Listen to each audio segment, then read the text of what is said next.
이거는 완전히 새로운 단어다.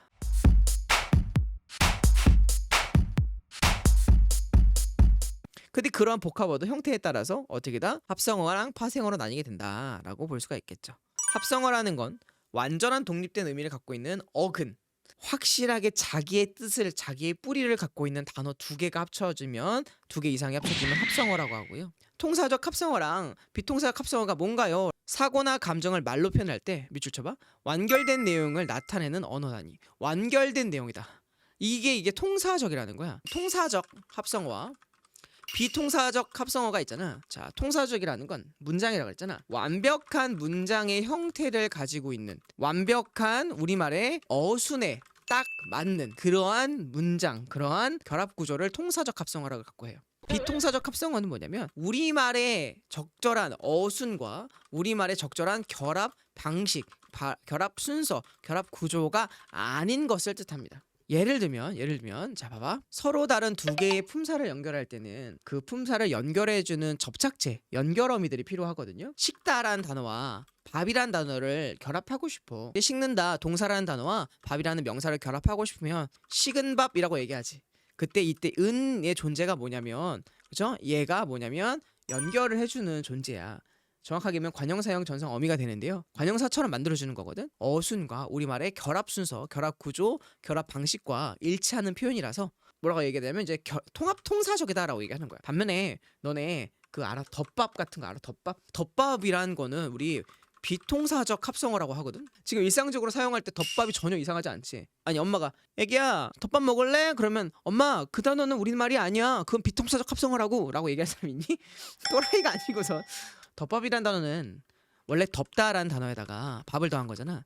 그러면 위에 식은 밥처럼 원래 덮은 밥이 돼야 되는 게 정상이지. 근데 앞에 뭐가 빠져 있는 거야? 은이라는 단어가 빠지고 그냥 덮밥이라고 쓴 거야. 안에 연결되는 접착제가 있어 없어? 없다고. 그러니까 이거는 우리말의 결합 방식과 맞지 않아. 그래서 비통사적이야 라고 얘기하는 거야. 선생님 이거 이상하지 않은데요? 자 이렇게 생각하면 이상할걸? 너네 식은 밥을 뭐라고 얘기하는 거랑 똑같은 건 줄 알아? 그럼 식밥이라고 하는 것이랑 똑같은 거야.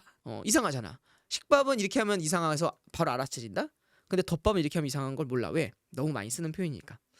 이해하셨죠? 우리가 개나리가 있어요. 개나리가 우리 보통 하나의 단어라고 생각하죠. 새롭게 만들어진 하나의 단어가 맞는데 그 개나리조차도 어떻게 한다? 두 개로 나눌 수가 있어. 이때 개라고 하는 건 야생 상태를 나타내는 의미가 있어요. 실질적인 의미가 아니라 야생에서 핀 날이다 라는 뜻의 의미를 더해주는 기능, 다시 말하면 수식을 해주는 기능을 합니다. 접사는 수식을 해주는 기능을 해요. 그리고 혹은 뜻을 살짝 더해주는 정도, 혹은 뜻을 살짝 강화시켜주는 정도의 기능을 하는 거예요. 그러니까 완전히 저게 왜 선생님 그럼 개의 뜻이 있는 거잖아요. 이런 뜻이 있는 거라고 생각할 수 있지만 저 단어로 아주 독립된 단어로 쓰는 것이 아니라 나리를 보충해주기 위한 정도로 쓰이는 정도다 라는 의미로 되는 거거든요. 예를 들면 밟히다가 있는데 짓밟히다가 있으면 의미가 어때? 밟긴 밟는데 메인이 밟히다는 거잖아.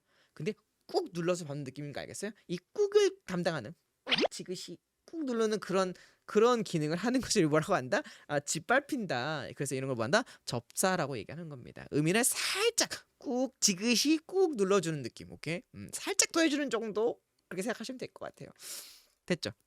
그래서 개나리는 나리와 비슷하나 나리보다 못한 꽃 뜻한다. 개나리. 나리꽃이 되게 이쁜가 봐. 개나리도 난 이쁜데. 이해하셨나요? 그런 맥락이고요. 기본적으로 접사라고 얘기하고 어근 앞에 있으면 접두사, 어근 뒤에 있으면 접미사. 근데 그러면서 어근 앞에 있으면서 대부분 앞에 있는 접두사는요 거의 한 열의 한 9.9는요 한정적 접사입니다. 다시 말해서 뜻을 더하거나 제한만 하는 거라서 밟다랑 짓밟다라고 하는 거. 자, 밟는 건 이렇게 밟는 건데 짓밟는 건 이렇게 밟는 느낌이잖아. 그래서 의미가 조금 더 강화되었죠. 신은 신인데 어떻게 더 신? 그래서 약간 이걸로 다 되네. 국어 겁나 쉽네. 이걸로 다네. 신은 신인데 더 신, 밟는데 어떻게 밟아? 짓밟아 막 이런 느낌이네. 이렇게 의미를 살짝 더해주는 거야. 선생님 그러면요, 얘는 품사 안 바뀌었나요? 안 바뀌었어. 왜? 밟다라는 단어도 동사고 짓밟다라는 단어도 여전히 동사야. 신이라는 단어는 명사인데 더신이라는 단어도 여전히 명사야. 그래서 지배당하진 않고 원래 가지고 있는 걸 갖고 수식만 당한 거야. 살짝 영향을 받은 정도겠지. 그러니까 누군가에게 빙의당할 때도 이제 귀신이 내 몸에 들어와서 이렇게 빙의할 때도 내가 살짝 영향을 받았다가 잠깐 내 몸에 들어왔다가 정신 다시 엄세욱이었다가 귀신이었다가 설명 뭐 요 따위로 하지? 근데 이거보다 더 잘할 수는 없어. 완벽해. 오케이. 전미사 같은 경우는 별표 한번 쳐볼까? 이 꼬리에 붙으면서 두 가지 기능을 다 해요. 한정적, 다시 말해서 어떻게 단어의 의미를 살짝 더하기도 하고 제한하기도 하는 한정적 기능도 하면서도 또 어떨 때는 어떻게 합니다? 뜻을 더하거나 제한하면서도 지배하기도 합니다. 예를 들면 장난인데 장난꾸러기 하면 장난을 겁나 많이 치는 애잖아. 약간 그런 느낌이야. 장난인데 장난꾸러기 막 이런 느낌. 장난 막 이렇게. 마음씨는 마음이 있는데 마음씨 좀 더 단단한 마음 느낌 나죠. 이런 느낌이라면 원래 먹이라는 단어는 원래 먹다라는 동사에서 온 건데 먹이 명사로 만들어 주는 거고 덮개도 마찬가지. 원래 덮다 무언가를 덮은 거 덮개가 되는 순간 동사가 뭐로 바뀌어요? 명사로 바뀌어지니까 품사를 지배하는 경우가 생긴다는 것이. 그래서 이렇게 어근과 접사를 딱 더하면 뭐가 된다? 아, 파생어가 된다. 자, 이거 한번 볼게. 자, 이 표를 여러분 잘 기억하셔야 돼요. 여러분들이 어근과 어간을 혼동하는 이유는 있어요. 혼동하는 여러분의 잘못된 게 아니라 혼동할 수밖에 없어요. 그러니까 너무 자괴감에 빠지지 않았으면 좋겠어. 어근과 어간을 혼동하면 안 된다. 왜냐면 어근은 단어의 형성에 관련된 개념이고 원래 하나에 있던 단어에다가 새로운 단어를 어근과 어근을 더해줘서 만들어 합성어를 만들 때 쓰는 개념이고 어간이라는 건 용언의 활용과 다시 말하면 동사와 형용사들이 막 먹다 먹고 먹혀 먹히지 막 이렇게 만들어질 때 있잖아. 동사가 막 변화할 때 쓰는 단어라는 거야. 다시 말하면 어근이 실질적인 뜻이 있으니까 그것을 통해서 용언이 될 수도 있고 어근은 명사나 그렇죠? 이런 단어도 될 수 있는 거야. 관형사도 될 수도 있을 수 있고요. 그래서 어근이라고 하는 건 다양한 형태의 품사라 다 연결이 되는데 용언의 활용 어간은 동사와 형용사에만 연결돼요. 그걸 딱 기억하시는 게 좋습니다. 그럼에도 불구하고 잘 봐. 자, 여기 눈에 보이는 거 밟는다, 밟힌다, 짓밟힌다. 이건 다 동사죠. 이렇게 동사와 형용사일 때는 어근과 어간 개념이 같이 동시에 들어가야 되거든요. 이해했어? 야, 지금 이걸 이해한 너네 자신을 보면서 스스로 막 나 좀 섹시한데? 라고 생각하고 있는 거 맞지? 이거 이해했다면 진짜 잘한 거예요.